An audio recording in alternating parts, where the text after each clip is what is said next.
Auditeur actualité, madame, monsieur, ce mardi, nous sommes ensemble avec 23 juillet, bien évidemment.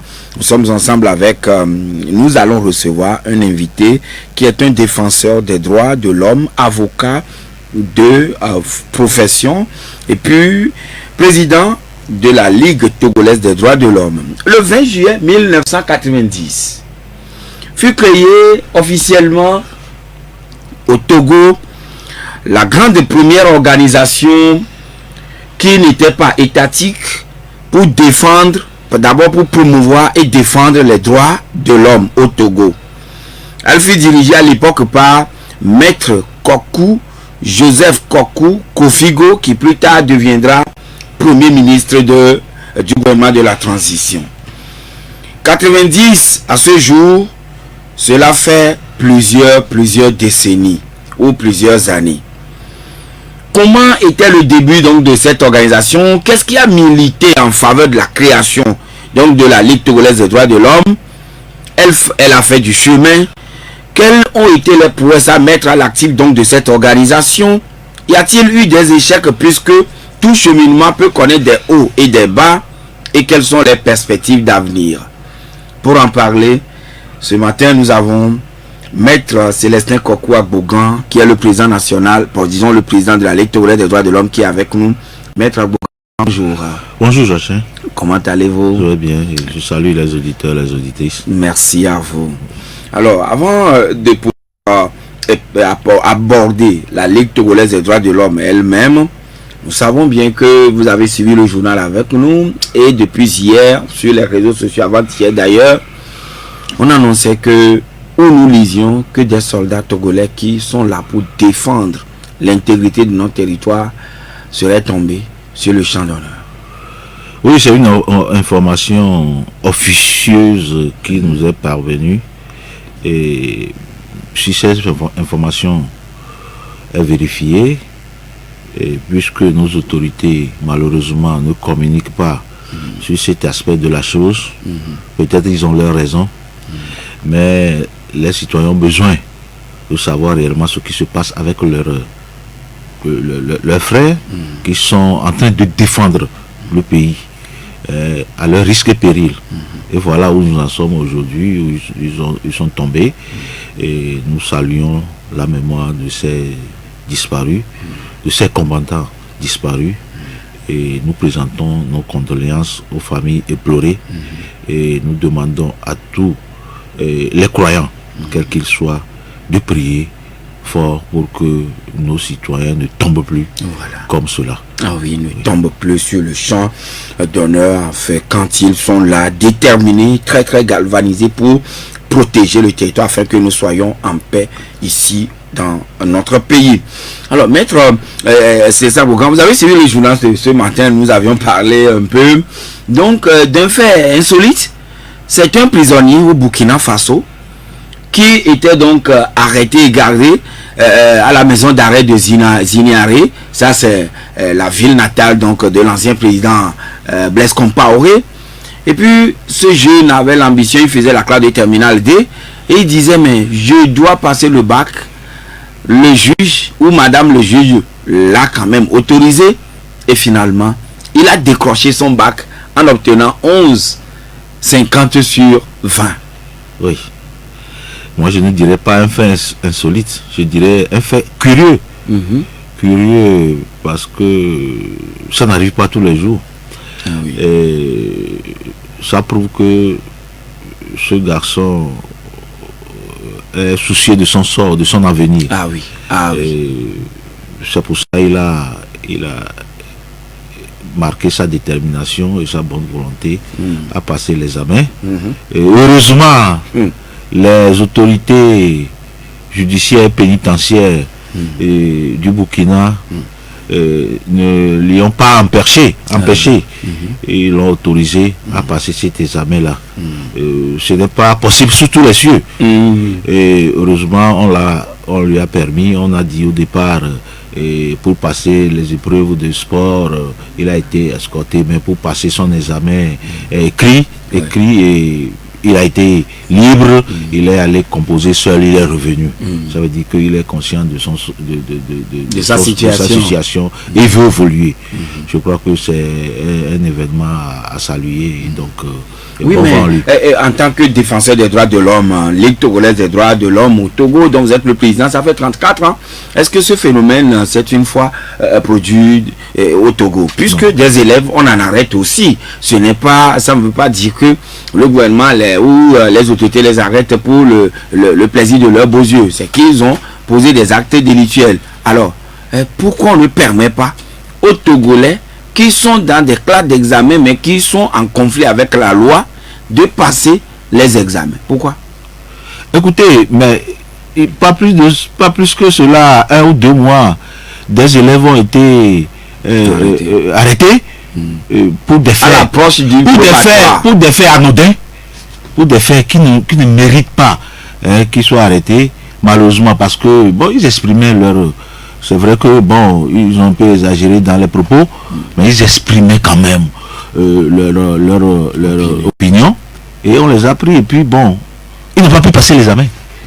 Ce n'est pas que des gens qui étaient, c'est pas qu'ils étaient en prison, comme le cas de ce Burkinabé là, mais eux, c'est à la veille des examens qu'on les a embarqués, et puis on les a déposés à la prison, et puis ils n'ont pas pu composer. Ils ont perdu toute l'année, alors qu'ils ont fait toute l'année scolaire, mais ils ont perdu, ils n'ont pas composé, ils n'ont pas pu composer. Donc c'est pour ça que je disais en tant que ce n'est pas possible sur tous les cieux. Bon, si c'en est ainsi, pour ces élèves-là, est-ce qu'on peut permettre à quelqu'un, bon, c'est un rêve peut-être, je verrai, sinon ça n'a jamais eu lieu, je ne sais pas si ça aura lieu, on souhaite, ça n'a jamais eu lieu. Est-ce que des gens, une fois saisis, des parents ou même des élèves, vous aurez saisi par rapport à cette situation-là, qu'ils sont dans la maison d'arrêt, et puis finalement nous voudrions que vous puissiez nous aider à aller à passer les examens? Personnellement, je n'ai pas eu ce cas-là, et depuis que je suis à la Ligue, personne ne nous a saisi par rapport à ce cas-là. C'est seulement pour ces deux jeunes qui étaient arrêtés la fois dernière qu'on nous a approché pour faire en sorte que bon, au moins ils puissent passer l'examen. Mais pour le cas du Burkinabé, lui-même il a d'abord manifesté sa volonté de coûte que coûte passer ses examens, puisqu'il a été arrêté en janvier. Mais chez eux là-bas, la directrice du lycée, c'est ce qu'ils disent ici, c'est le proviseur, l'a aidé, l'a accompagné en mettant à sa disposition les cours dispensés en classe. Oui, ça veut dire que donc tout le monde est soutien. Voilà, on était solidaires envers lui, et il était aussi déterminé. Bon, il a bénéficié des soutiens de part et d'autre, aussi bien sur le plan en fait, au niveau de son établissement, qu'au niveau des autorités, la famille, oui, les autorités judiciaires, etc., etc. Donc je crois que c'est ce qui a payé. Donc finalement, quand quelqu'un est en conflit avec la loi, ce n'est pas quelqu'un qu'on doit rejeter. Comment on doit rejeter? Parce que ça peut arriver à tout le monde. Être en conflit avec la loi, parfois même ce n'est pas volontairement.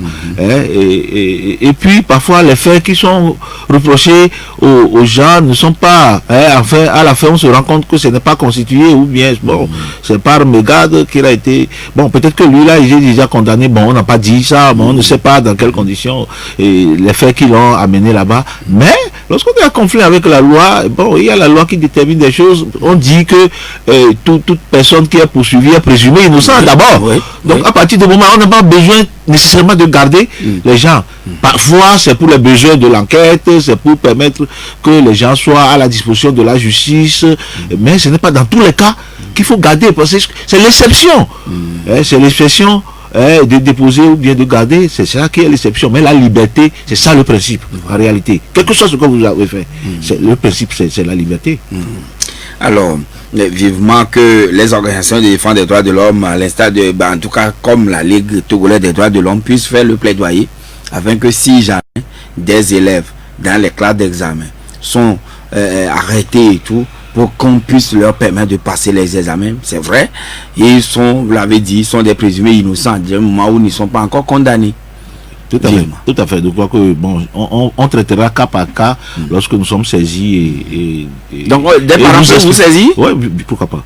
Pourquoi pas. Ils peuvent nous saisir et nous allons voir comment procéder, pas plaidoyer. Et même négocier aussi, c'est possible? Oui, puisque bon, en matière de justice, nous disons que il vaut, un bon procès vaut mieux, en fait, un mauvais arrangement vaut mieux qu'un bon procès. Lorsque vous négociez, vous vous entendez sur un point, quels que soient les cas, vous êtes entendu. C'est différent d'un procès, quel qu'il soit, quelqu'un est mécontent. Donc, ça il s'agit, donc on peut négocier tout ça. Un nouveau mouvement vient de voir le jour, et c'était à Paris samedi dernier, porté sur les fonds baptismaux par le 3 figures de l'opposition togolaise, à savoir Maître François Keley Soboko, Kofi Yamian et puis l'homme d'affaires Jean Sylvanus Olympio.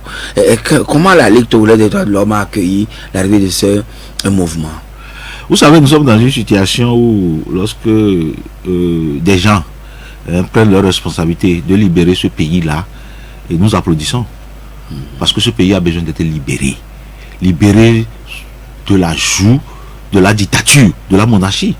C'est ce qui se passe dans ce pays. Ça, il faut l'avouer. Parce que lorsque vous voyez quelqu'un comme Akila Soboko, vous savez qui il a été? Ancien ministre de l'Intérieur. De l'Intérieur. Et il est arrivé à un moment où sa conscience l'a dérangé par rapport à cet effet. Au moment où on organisait des élections truquées, des élections qui s'annonçaient violentes. Mais il a pris sa responsabilité, il a dit il ne peut pas supporter ça. Il ne peut pas assumer ça. Et il est parti. Et nous avons vu ce qui s'est passé après. Et depuis lors, même avant là, il n'y a jamais eu d'élection transparente dans ce pays. Cette année, c'est pire. Où on organise des élections, visiblement, vous voyez des gens sur la fraude. Vous n'avez rien à dire. Vous parlez, on vous mate. C'est de ça qu'il s'agit dans ce pays. Donc, lorsqu'il y a un mouvement comme ça, il dit qu'ils vont prendre les responsabilités, surtout au niveau de la diaspora, où il n'y a jamais eu un mouvement comme ça, ou qui veut rassembler tous les citoyens de la diaspora, je crois que c'est quelque chose à saluer. Et donc, je pense qu'ils vont bien vouloir travailler avec les citoyens qui sont au pays, je pense. Les partis politiques, les organisations de la société civile. Tout à fait. Et nous sommes prêts à travailler avec ces personnes-là pour que, parce que c'est nous qui vivons les réalités sur le terrain. C'est vrai qu'eux, ils sont à l'extérieur, leur situation est pire parce que, bon, Feu Gnassingbé Yadema a dit qu'on se sent mieux ce soir. Donc, même si nous souffrons, nous nous sentons mieux ici. Donc, donc je pense que c'est un mouvement qui est bienvenu. Et donc j'invite les autres. Autrement dit, ils peuvent réussir là où peut-être d'aucuns ont trébuché. Absolument, nous souhaitons qu'ils soient honnêtes envers eux-mêmes, parce que souvent lorsqu'on est ensemble, certains ne sont pas honnêtes, c'est ce qui fait que ça va s'éclater, voler en éclats. Ça ne marche pas comme cela se doit. Oui, mais est-ce que ils seront accueillis au niveau des états-majors des partis politiques qui sont depuis des années sur le terrain ici en train de mener cette lutte et qui connaissent parfois des avancées par moment, des couacs, des problèmes ici? Nous le souhaitons, moi je le souhaite de toute façon.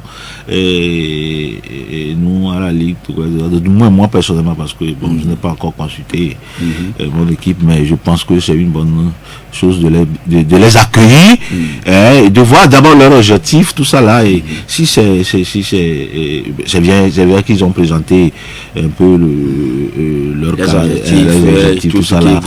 Donc je pense que ce qu'ils ont présenté quand même, ça cadre avec et nos objectifs également. Et je crois que les partis politiques et les autres associations ont intérêt quand même à collaborer avec eux. Bon, eux-mêmes, ils n'ont qu'à voir ceux qui sont prêts à collaborer, ils collaborent. Si quelqu'un ne veut pas, bon, il n'y a pas lieu de forcer.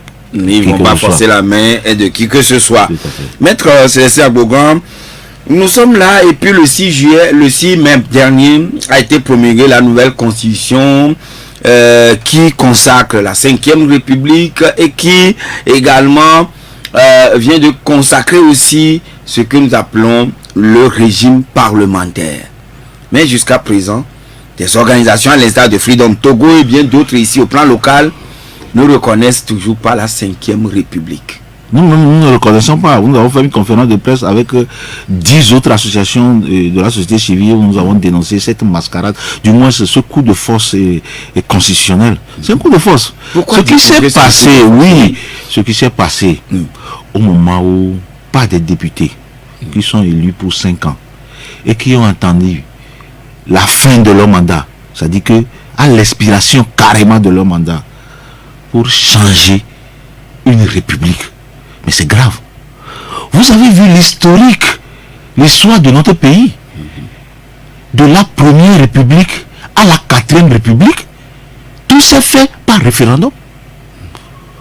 Tout s'est fait par référendum en temps de Gruniski, au temps de Eyadema même, et tout le parcours lorsque depuis la première république, Sylvanus Olipio, deuxième république, Gruniski, Nicolas Gruniski, troisième république, Gnassingbé, il y a des moments où on était même en pleine dictature, c'était le référendum.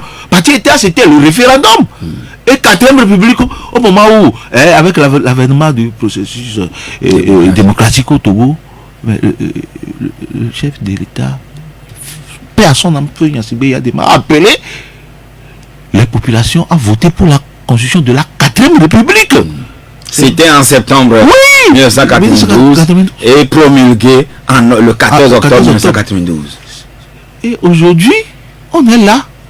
Écoutez, c'est certaines personnes, certains individus qui disent avoir été mandatés par le peuple, mais qui sont des députés, qui sont élus bien sûr, mais qui n'ont pas reçu mandat pour changer une constitution, passer d'une république à une autre. Mais c'est du scandale. Et c'est un coup de force. Ça ne peut pas passer. Ce n'est pas normal dans un pays qui se veut démocratique. Et quelle aurait été la meilleure manière de procéder pour que cela soit validé? La meilleure manière. Ils ont été élus il y a 5 ans. La meilleure manière, c'est durant leur mandat, ils introduisent un projet de loi ou une proposition de loi ou un projet de loi que quelqu'un peut faire. Bon, tu trouves une proposition de loi, on sait comment ça s'est passé. Et on appelle le peuple au référendum, on convie le peuple au référendum. D'ailleurs, en amont, il va falloir porter cela à la connaissance, parce qu'il faut d'abord faire une sensibilisation autour de ça, parce que lorsqu'on veut modifier une constitution qui détermine la destinée d'un pays, on ne se lève pas pour le faire. Il faut que la population soit sensibilisée à la chose, soit motivée, on lui explique les tenants et les aboutissants de ce qu'on veut faire, et on voit que la population est partant. Du moins, on pourra le faire. On n'a pas fait ça. Même à la fin de mandat, lorsque on pense qu'on est en fin de mandat, on attend les élections. Et on démarre ce processus-là. C'est ce qui est normal. Maintenant, vous avez commencé, vous avez voté, les gens ont crié, et vous avez dit, bon, il faut une relecture. Ceux qui ont crié, vous avez dit, on dit, bon, avant la relecture, il faut faire une concertation. Ceux qui ont crié là, vous les avez laissés, carrément. Que ceux qui disent que nous ne sommes pas d'accord, vous les avez laissés, vous allez aller voir des gens qui n'ont rien à faire, ou qui ne comprennent même rien. C'est un chef traditionnel qui vient dire, wow, on nous a dit que la constitution là, la nouvelle là, c'est bon. Donc nous, on accepte. On a dit que c'est bon. Tu comprends? On nous a dit que c'est bon, que ça là, ça va nous permettre au pays d'évoluer, tout ça là. Donc nous, on accepte.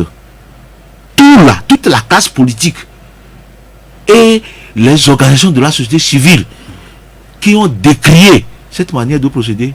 Tu as vu, on a consulté l'une d'entre eux, personne. Vous voyez que on appelle ça la mauvaise foi, malhonnêteté intellectuelle.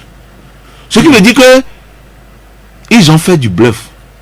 Donc au cours des échanges que les députés avaient fait, ils ne vous avaient pas consulté? Personne. Est-ce que vous avez appris? Vous êtes journaliste qui ont consulté quelqu'un? Vous avez vu ce qu'on a consulté? Dans les villages, ceux qui ne comprennent rien. Parce que on veut nous faire croire que bon, voilà, on a fait quelque chose, mais on n'a rien fait. On a dépassé de l'argent du contribuable togolais pour faire cette tournée-là parce que c'est ce qui était prévu, c'est ce qu'ils avaient voulu faire. Et voilà où nous en sommes. Mais la loi a été est quand même promulguée par le chef de l'État. Promulguée par le chef de l'État, dans quel délai? Ça, c'est deux. De deux, aujourd'hui, on est dans quelle république? Nous sommes au lendemain d'une élection législative. Et nous avons au moins une grande partie des députés qui sont ministres. Dans quel pays? C'est une incongruité juridico-politique. Vous avez appris ça où? Même le président de l'Assemblée nationale est ministre. Ça se passe où? Dans quel pays? C'est inconcevable. Vous voyez, non? La plupart des ministres de ce gouvernement-là sont députés.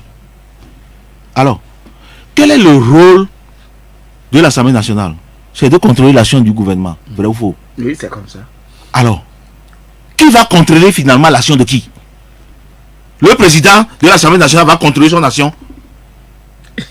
Vous ne voyez pas que c'est une incongruité? Et on nous dit que ça c'est pour un an. Même si on parle d'une transition. Aujourd'hui on parle d'une transition, c'est vrai, oui, non? Alors quand on dit transition, ça on dit transition, ça veut dire que nous sommes dans la 5e République. Quand on dit transition là, ça veut dire que nous ne sommes pas encore dans cette fameuse 5e République. Transition, c'est transition. Ça veut dire que nous sommes en train d'aller. On n'est pas encore allé. Donc on ne dit pas que nous sommes dans la 5e République. Donc pour c'est vous, la 4e République. Donc pour vous, nous ne sommes pas encore dans la 5e République. Ah, pour nous, l'analyse que je fais, vous comprenez, oui, je vous suis. Eux-mêmes, ils ont dit transition, non? Quand on dit transition, ça veut dire qu'on est où? Ils sont dans la phase transitoire pour migrer vers... On n'est pas encore là-bas. On est en train d'aller. Ou bien? Mais on a promulgué une constitution qui n'est pas applicable, qui ne s'applique pas. C'est quoi ça? Et puis, on fait sortir des personnes qui se disent des grands constitutionnalistes, qui viennent mentir, tromper le peuple. Ces gens-là, je les connais. Je les connais, pardon. Ils ne sont pas des mondes, en fait, des donc, grands professeurs. Ce sont des têtes bien faites. Bien faites. Malheureusement, j'ai été étonné par rapport au comportement de certains. Il y a des gens que je connais depuis l'enfance, on a fait ensemble. Et que, lorsqu'on me dit, si j'étais dans ma tombe, on me dit que c'est ces gens-là qui ont dit ceci là, je vais me retourner dans ma tombe. Mais eux, ils viennent dire que malgré le fait que l'article 59 dit pour me modifier, il faut aller au référendum. Il dit que comme on a modifié toute la constitution, donc on peut violer l'article 59. Comment c'est possible? Quels que soient les cas, si on changeait toutes les dispositions de la constitution et qu'on maintenait l'article 59, le débat serait tout autre.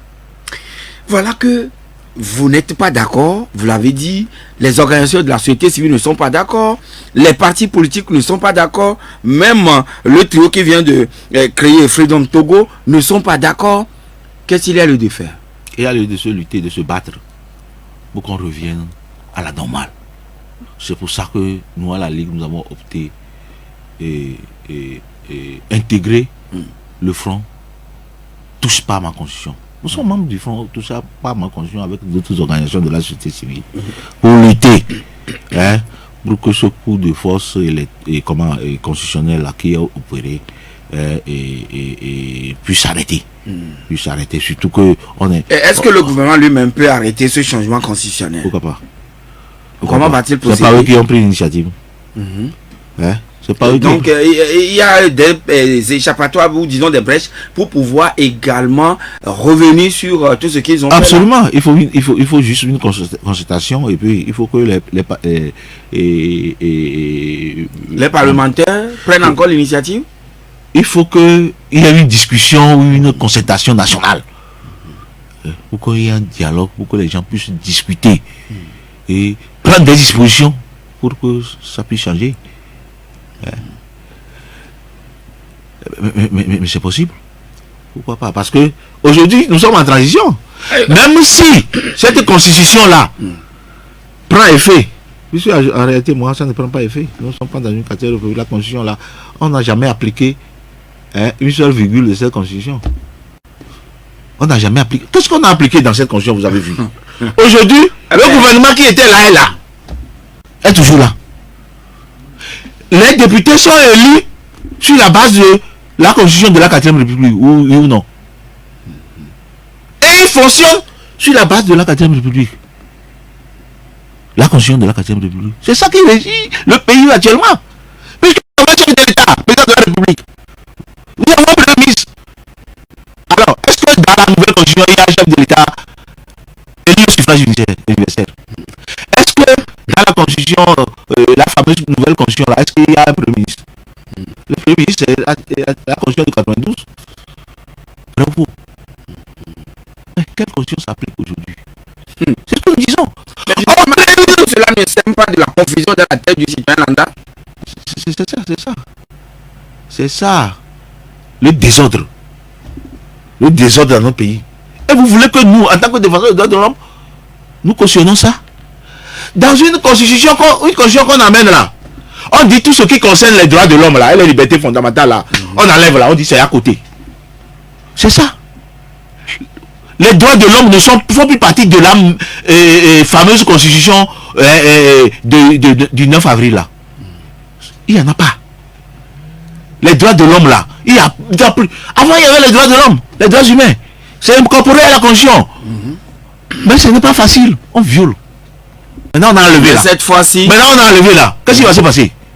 Attendez, vous verrez. Qu'est-ce qui va se passer? C'est le corps. Il y aura d'autres tests qui vont.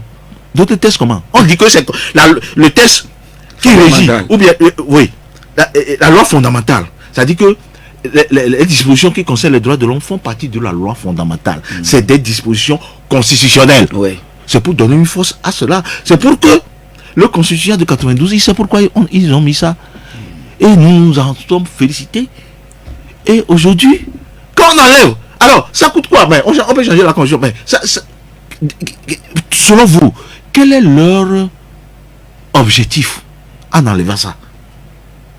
Qu'est-ce que ça leur coûte de mettre ça dedans? Vous voyez, non? Ça veut dire qu'ils ont des choses derrière la tête. Des choses qui ne disent pas leur nom. Ça veut dire qu'ils ont prévu quelque chose. On dit en annexe de la Constitution. Avez-vous saisi la CNDH à ce propos? Ou bien peut-être des organisations internationales de défense des droits de l'homme à ce propos? Saisi la CNDH, pourquoi? Parce que nous disons, la CNDH est même au courant et c'est ce qui se passe. Nous disons que il faut que cette constitution-là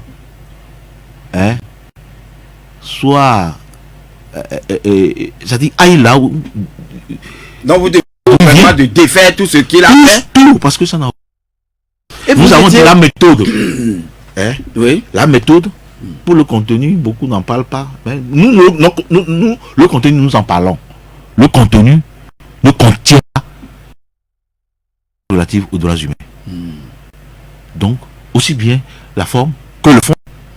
Nous décrions ça et nous ne sommes pas d'accord. Il faut que cette constitution-là disparaisse. La LTDH n'est pas d'accord ni sur le fond, ni sur la forme. Alors, mais quand même, la dernière fois, vous avez aperçu, c'était le mercredi dernier, il y a moins d'une semaine. Demain, ça fera 8 jours. Vous avez rencontré Patricia Scotland, qui est Commonwealth. Alors, qu'est-ce que la Ligue togolaise des droits de l'homme était partie dire à la diplomate? Nous étions du front. Vous avez le rapport et Madame Adjamagbo qui était également représentant du ou bien la c'est ensemble nous avons été reçus et nous avons fait cas de cette situation relative à la Constitution et aussi aux échéances électorales passées, la mascarade électorale là. Et vous avez vu le score là qu'on a donné avec 103 il y a eu 108 députés et toute l'opposition 5. Ouais, vous comprenez que c'est un score à la soviétique où bon, on a voulu faire croire que malgré tous ces problèmes là, tous les Togolais applaudissent, tous les Togolais sont heureux d'être gouvernés de cette manière là. C'est ce qu'on a voulu nous faire croire. Et donc nous avons démontré à Madame Patricia Scotland que voilà la réalité dans notre pays et qu'il faut que le Commonwealth fasse ce qu'il... Les éditeurs ont de la peine à vous entendre. Hein? Il faut que le Commonwealth fasse ce qu'il peut faire pour ramener les autorités togolaises à la raison. Parce que au Togo, ce n'est pas la bonne gouvernance. au Togo, ce n'est pas la démocratie. On est très loin de la démocratie parce que depuis que la Ligue togolaise des droits de l'homme a été créée, il y a eu beaucoup d'acquis. Et que le peuple togolais a conquis. Et justement, malheureusement, vous l'avez évoqué, la Ligue togolaise des droits de l'homme. On a pratiquement tout perdu aujourd'hui. Qu'est-ce qui a motivé les acteurs d'alors à penser qu'il fallait impérativement créer la LTDH?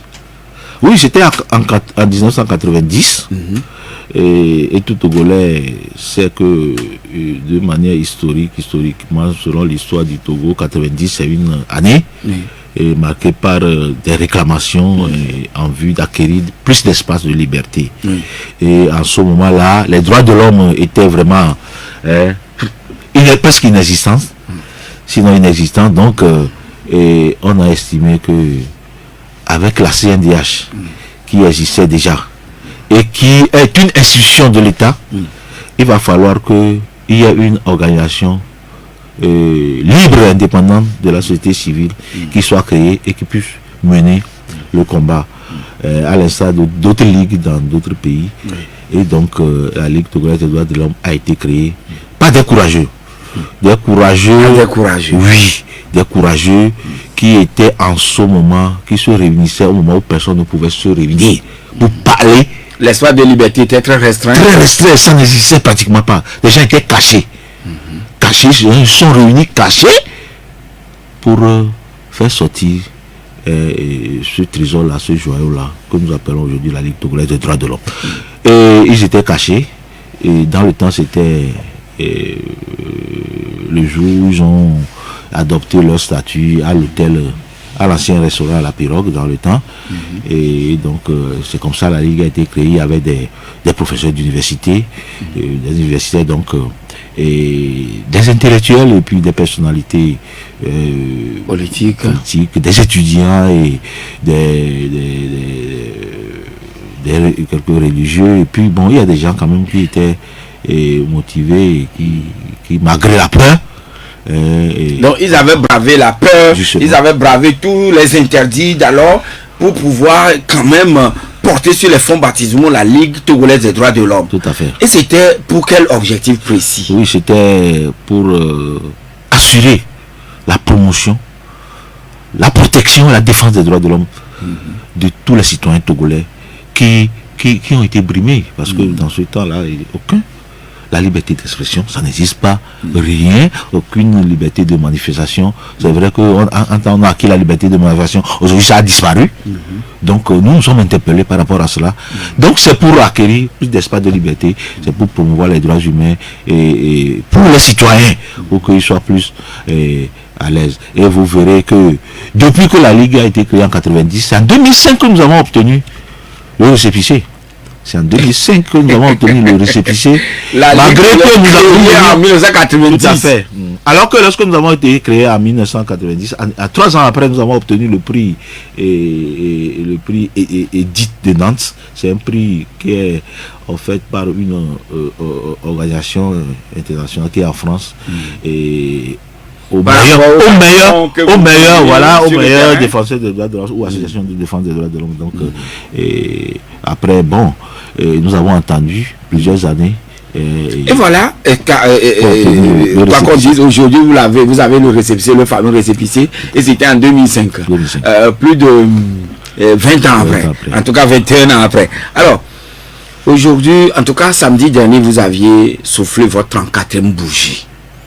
34 ans, c'est peu, mais ce n'est pas rien. C'est beaucoup d'ailleurs. Ah d'accord. Qu'est-ce qu'on peut mettre aujourd'hui à l'actif de la LTDH en tant que fait marquant, fait tangible, action plausible que les uns les autres doivent garder encore dans leur mémoire? La Ligue togolaise des droits de l'homme a été considérée depuis le début comme le fer de lance de la démocratie dans notre pays. Bon, je crois que tous les Togolais seront unanimes à le reconnaître. Et nous avons mené des actions. Et nous avons régulièrement produit des rapports sur la situation des droits de l'homme. Ah oui. Beaucoup. Dans le temps, nous en produisons toutes les années. Et à part la production des rapports sur la situation des droits de l'homme, nous produisons toujours des rapports d'activité. Et dans les rapports d'activité annuels, il y a la situation des droits de l'homme que nous faisons chaque année. Il y en a qui ont fait beaucoup de bruit, il y en a qui ont coûté des maquis à des gens, il y en a qui ont coûté des menaces. Même sur les chaînes où on nous a menacé même de nous retirer notre récépissé. Ouais. On a menacé de nous retirer notre récépissé parce que nous avons produit un rapport sur la situation des droits de l'homme qui a parlé des morts, des disparus. Heureusement, nous avons les preuves. Et ce rapport a été considéré comme étant subjectif ou bien peut-être tendancieux? On a dit subjectif. On a même dit, voilà le mot, que c'est un rapport subjectif. Et que si la Ligue ne fait pas attention, nous allons lui retirer son récépissé. Mais ça, c'est un ministre des droits de l'homme qui l'a dit sur une chaîne de la télévision, sur la chaîne de la télévision nationale. Et donc, nous étions quand même restez debout dans vos bottes, très à l'aise parce que nous avons nos preuves. Tout ce que nous avons dit, c'est des témoins qui sont là, des gens qui sont vivants, qui ont affirmé, et puis il y avait des preuves. Donc, heureusement qu'ils ont compris que ils ne pouvaient. Donc voilà. Au début, on avait vu comment la fougue, la haine avec laquelle les maîtres Kofigo, les maîtres de Via Ronco et autres avaient travaillé avec les intellectuels d'alors, disons, professeur Atogo, Atapedo, Ama et autres. Ils étaient tous là et puis ils défendaient. Maintenant, aujourd'hui, c'est comme si la Ligue togolaise n'est plus quand même au devant de la scène en tant que telle. Pourquoi? Non, au départ. Ou bien c'est un des échecs que vous avez connus? Non, c'est pas un échec. Il y a eu des échecs. Oui. Il y a eu des échecs, il y a eu des hauts, des bas, il y a eu des actions qu'on a menées, on n'a pas eu de résultats. Il y a eu des actions qu'on n'a pas su bien mener. Et après, on a regretté. Ça arrive dans la vie de toute personne et de toute association de surcroît. Mais aujourd'hui, au départ, la Ligue togolaise des droits de l'homme était seule. C'était la première d'ailleurs association de défense des droits de l'homme qui a œuvré durant un long parcours. Après, il y a eu d'autres associations qui sont venues, mais qui n'étaient pas vraiment. Aujourd'hui, il y en a beaucoup. Et nous travaillons également dans les mêmes conditions. Peut-être que nous ne crions pas comme il le faut, mais nous menons des actions assez efficaces dans le silence. Il y a ça aussi. Il y a des choses que vous pouvez obtenir sans bruit. Mais il y a des choses, quand vous ne faites pas de bruit, ça ne réussit pas. Donc, on ne vous les donne pas. Avec notre expérience là, nous savons quand il faut faire du bruit, quand il faut aller mollo ou dans le silence en quelque chose. Donc, et quel est l'apport de la LTDH le plus souvent par rapport au rapport périodique universel qui se passe à Genève en Suisse, où le Togo s'en va tous les ans pratiquement pour parler de la notion ou des questions relatives aux droits de l'homme. Maître Célestin Bogan, on va marquer la pause et on revient dans quelques minutes. Une entreprise qui souhaite en studio, madame, monsieur, pour retour en studio pour la suite du débat avec notre invité, le président de la Ligue togolaise des droits de l'homme, maître Célestin Bogan. La Ligue qui fête ses 34 ans d'existence au Togo avec un parcours qui a connu des hauts et des bas. Alors, maître, voilà, je vous posais tout à l'heure là une question avant qu'on ne puisse remettre l'antenne pour la page publicitaire. C'est vrai, beaucoup d'actions vous menez sur le terrain. Et on se rappelle également de votre rapport de 2005. Mais vous disiez tout à l'heure, vous avez connu aussi des échecs. Oui, les échecs... Ou quelques difficultés, disons-le comme cela. Oui. Les difficultés, c'est surtout... Bon, parfois, il y a des critiques au sein. De la part de nos membres qui nous reprochent de n'avoir pas fait ceci, d'avoir fait ceci, ou bien, etc. Ça, c'est une opposition au sein de notre... qui est normale, des critiques que nous acceptons. Mais la Ligue n'est pas très présente. Maintenant, au niveau des autorités, nous avons été très souvent, considérés comme des opposants. Non, relation chien et chat. Non, pas relation chien et chat. Ah, d'accord. Pas relation chien et chat. Parce qu'il y a beaucoup d'actions que nous menons et que nous réussissons parce que nous rencontrons parfois certaines autorités qui sont favorables ou du moins qui marquent une certaine disponibilité. Vous savez, il y a beaucoup de choses que nous réglons par un coup de fil. Quelqu'un qui a des tensions dans une commissariat, dans une gendarmerie, oui, et que nous appelons dans des détentions qui ne sont pas vraiment régulières, nous appelons et puis on se comprend et puis on libère sans, parfois nous appelons des préfets, etc. Et puis il y a des choses qui se règlent donc cela démontre votre notoriété. Bon, je dirais que c'est peut-être la confiance par moment ou bien du moins oui, mais au moment où vous arrivez au niveau des rapports EPU. Oui, vous avez parlé du rapport EPU. Vous savez, la Ligue fait partie de la Fédération internationale des droits de l'homme, la FIDH. Et il y a beaucoup de choses que nous faisions.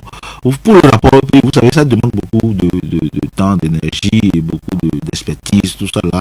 Et il va falloir préparer un rapport alternatif, etc. Parfois, nous avons voulu faire avec d'autres associations ensemble, ça n'a pas marché. Et souvent, nous passons par l'intermédiaire de la FIDH. Ah, d'accord. Voilà, parce que ils ont la Fédération internationale des droits de l'homme. Ah, d'accord. Et nous sommes membres de cette fédération-là. Et puis, il y a aussi un aspect que vous ignorez. Nous sommes membres de la Commission africaine des droits de l'homme et des peuples. Nous sommes observateurs.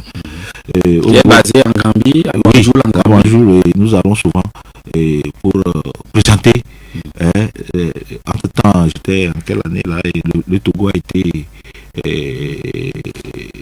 sur la sellette pour présenter son rapport. Nous avons vu ce rapport là, nous avons préparé ce qu'on nous avons préparé, le rapport alternatif pour contrecarrer. En fait, nous avons un rapport alternatif pour pouvoir dire aussi votre qui ne va pas tout ça là. Et donc, en tant qu'observateur, nous avons le droit de le faire. Nous avons fait ça également. Donc, au niveau de l'EPU, c'est ce que nous faisons souvent. Nous agissons par l'intermédiaire de la FIDH qui a beaucoup plus de poids à agir dans ce sens-là. D'accord.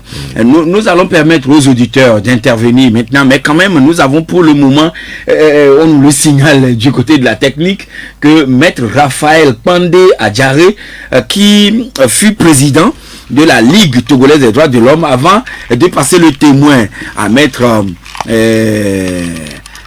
Célestin Abogan. Oui, voilà. Ok, Maître Raphaël Pandé Adjaré, vous êtes en ligne avec nous. Bonjour. Bonjour, monsieur Joachim. Ah oui, mais comment allez-vous?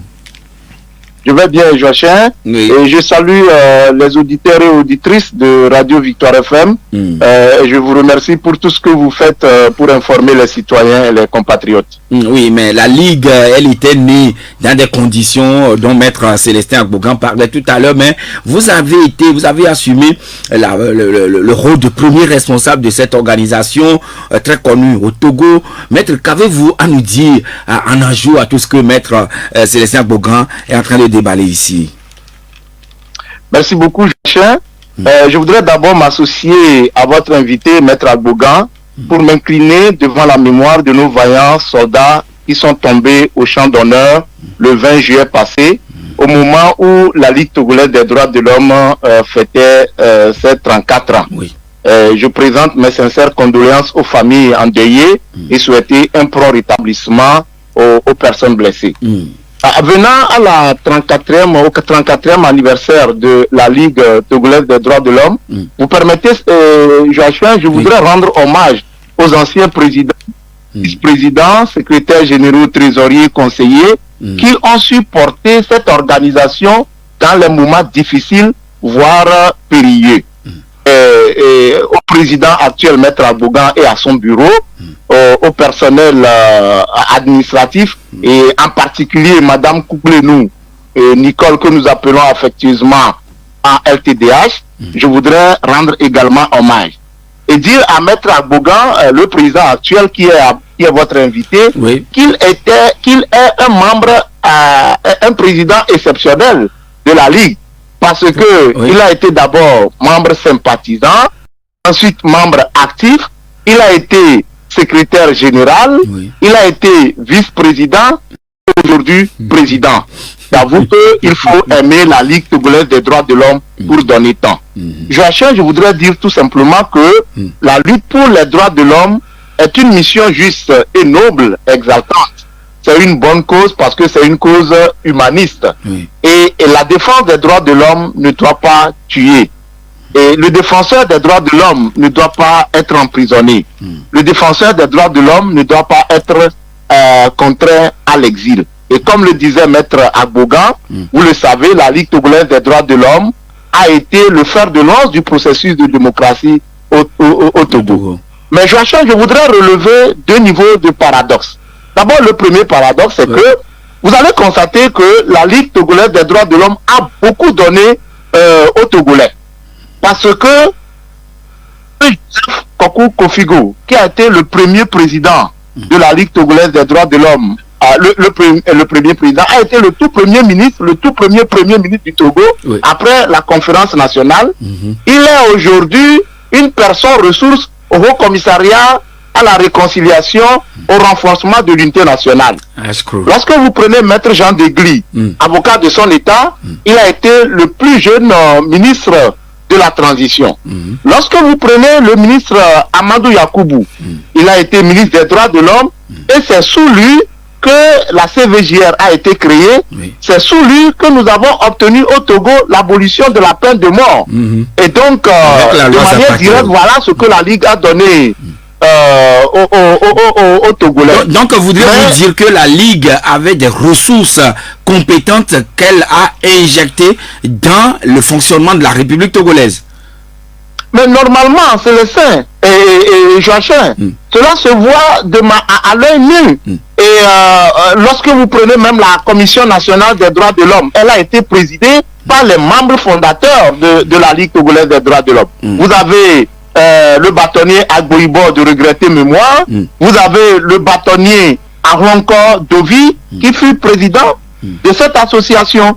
Et donc, on serait dans un pays que la Ligue togolaise des droits de l'homme aurait été faite depuis association d'utilité publique. Mais qu'à cela ne tienne. L'autre paradoxe, c'est que les droits de l'homme sont pour tout le monde. Mais malheureusement, certains ne s'en souviennent que lorsque le malheur frappe à leur porte et que le pouvoir les a quittés. Nous avons l'exemple de deux personnalités. À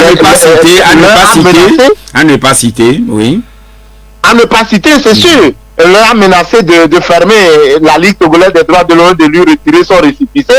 Mais de toutes les manières, la Ligue continue par faire son travail. Oui. Et voilà ce que je voudrais dire. Oui, voilà. Avant de vous laisser partir, si vous le permettez, puisqu'il y a deux auditeurs aussi qui doivent intervenir. Alors, on se rend compte quand même que vous l'avez dit, vous avez fait cas tout à l'heure, on ne doit pas être défenseur et puis être contraint à l'exil. D'aucuns le sont. Par exemple, il fut un temps votre ancien président Kouyadoté Gandhi qui était contraint à l'exil. Et également, aujourd'hui, d'aucuns sont en prison. Et la dernière fois, Maître Agbogan faisait partie de la délégation.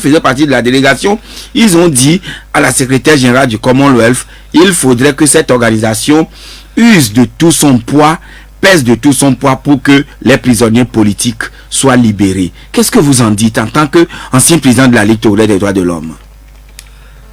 Oui, Joachim, je voudrais effectivement plaider en faveur de la libération des prisonniers politiques et interpeller personnellement le président Faure Gnassingbé. Monsieur Faure Gnassingbé a œuvré de tout son poids, si on peut le dire, pour obtenir la libération de 49 militaires ivoiriens au Mali. Oui. Monsieur Faure Gnassingbé a fait libérer Salem Bazoum, le fils de l'ancien président nigérien Mohamed Bazoum, qui aujourd'hui séjourne au Togo, c'est-à-dire avec monsieur Paul Damiba. Donc, M. Salem Bazoum séjourne aujourd'hui au Togo. On ne peut pas comprendre qu'au moment où le Togo offre une terre d'asile dorée à des gens qui sont en conflit d'opinion dans leur pays, qu'on continue par emprisonner des centaines de personnes dans nos prisons parce que elles ont émis des opinions divergentes contre la gouvernance. Et donc, c'est pour éviter une diplomatie qui peut être qualifiée de façade ou une diplomatie de deux poids deux mesures, il faut inviter le président de la République à libérer les prisonniers politiques, à solder le dossier Kwata Gnassingbé. La dernière fois, eh bien, M. Dantema est sorti. Il reste aujourd'hui M. Ati Abi et M. Pata Nyasimbe. Il faut solder ce dossier et libérer les autres prisonniers politiques. Voilà. Joachim, si vous permettez, je voudrais terminer. Très rapidement, oui. Oui, je termine rapidement pour faire un coup de gueule en disant cette phrase de Aimé Césaire à l'intention de la Ligue togolaise des droits de l'homme qui dit « Je reviendrai dans ce pays mien et si je ne sais quoi parler, c'est pour vous que je parlerai. Ma bouche sera la bouche des malheurs qui n'ont point de bouche, ma voix la liberté de celles qui s'affichent au cachot du désespoir. » C'était Aimé Césaire dans Cahier de retour au pays natal. Et c'est cet vers que je dédie à la Ligue togolaise des droits de l'homme à travers son président lors des 34 ans de sa naissance. Merci beaucoup, maître Raphaël Kwande Adjaré, qui fut président de la Ligue togolaise des droits de l'homme, certainement membre d'honneur aujourd'hui, maître. Le président d'honneur de la Ligue togolaise des droits de l'homme. Merci. Alors, nous allons enchaîner avec deux intervenants qui sont également en ligne avec nous. Bonjour. Oui, bonjour, cher ami. Oui, allô. Oui, Pelé. Oui, bonjour. Je salue, maître. Bonjour, Pelé. Ok, du courage, félicitations. Merci. Je pense qu'avec tous ces parcours-là, tous ces efforts que vous faites, que tout le monde fait, que tout le peuple fait, qu'est-ce qu'il reste à faire encore pour que le Togo soit libéré? D'accord, bien noté. Et en conclusion, je voudrais dire, pourquoi le Togo est toujours condamné au niveau de la CEDEAO? D'accord. Merci. Nous accueillons le deuxième auditeur qui est en ligne avec nous. Allô? Oui, bonjour, grâce à Dieu de toi, Joachim. Bonjour, cher ami. C'est monsieur Apollinaire. Oui. D'accord, nous vous écoutons. Bonjour, maître. Bonjour, mon frère. J'ai une question à vous poser. Tout notamment, j'ai vu un député qui a dit tout devant le député que c'est le chef d'État qui nous a fait apposer. Quel est votre avis de ce sujet? Vous faites allusion au député Sagnan Jean-Réussa. Alors, nous accueillons le dernier intervenant, c'est M. Gado. Bonjour.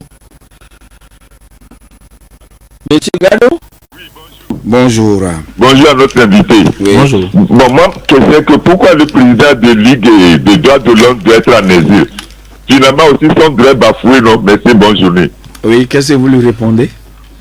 Si un président de Ligue des droits de l'homme est en exil, pourquoi cela d'abord? Est-ce que ses droits ne sont pas bafoués? Oui, bien sûr. Il fait allusion donc à maître Raphaël Kwande Adjaré que nous venons d'avoir en ligne. Oui, c'est parce que il a une crainte pour sa vie. Et donc, la vie, c'est ce qui reste. Hein. Lorsqu'on a tout perdu, lorsqu'on a au moins la vie, on a l'essentiel. Il y a bon espoir. Voilà. Actuellement, il est basé, nous ne lui avons pas posé la question, mais quand même, il est basé soit en France ou mieux au Canada. Il est au pays des Blancs. Il est. Ne voudrez pas me dire où il se trouve. Alors, qu'est-ce qu'il reste encore à faire? Et il insiste. Pourquoi chaque fois le Togo est toujours condamné par la Cour de justice de la CEDEAO? Ce qui reste à faire, c'est de poursuivre la lutte. Si vous luttez, vous cherchez quelque chose, vous ne l'avez pas obtenu, c'est parce que peut-être vous n'avez pas encore fait ce qu'il fallait faire. C'est tellement parce qu'il reste quelque chose à faire.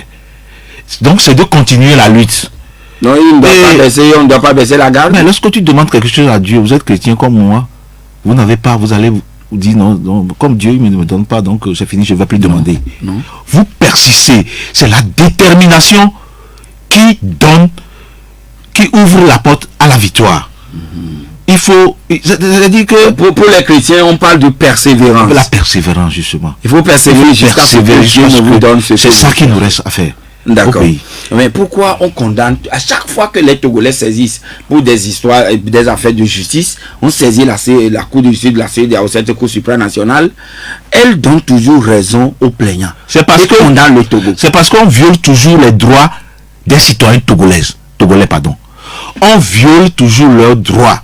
Parce que la Cour de justice de la CEDEAO est juge des droits humains. C'est-à-dire que lorsque vous saisissez, c'est pour voir, constater qu'on a violé le droit d'un citoyen. Les droits humains d'un citoyen. Et quand la Cour condamne, ça veut dire qu'en réalité, il y a eu vraiment violation des droits humains. Et comme au Togo, il n'y a aucune juridiction qui statue sur la violation des droits de l'homme, la seule juridiction auquel nous faisons recours, c'est la juridiction supranationale qui est la Cour de justice de la CEDEAO. Et qui constate vraiment qu'il y a violation et on condamne. On condamne toujours le Togo, c'est parce que toujours au Togo, on viole les droits humains. C'est de ça qu'il s'agit.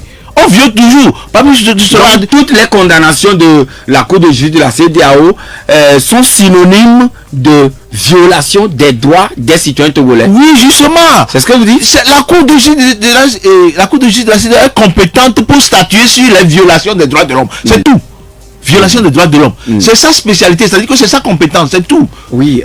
Donc, s'il ne s'agit pas d'un cas de violation des droits humains, contenu dans la charte africaine des droits de l'homme et des peuples, ou dans l'État togolais est parti. Voilà, si ce ne s'agit pas de ça, ou bien des droits en fait, humains relatifs à la Déclaration universelle des droits de l'homme, aux pactes relatifs aux droits civils et politiques, tout ça là, c'est de ça il s'agit. C'est sur ça que la Cour de justice de la CEDEAO statue. Nous constatons ces derniers temps, vous l'avez vu, qu'un fait nouveau se déroule au niveau du Parlement de la CEDEAO.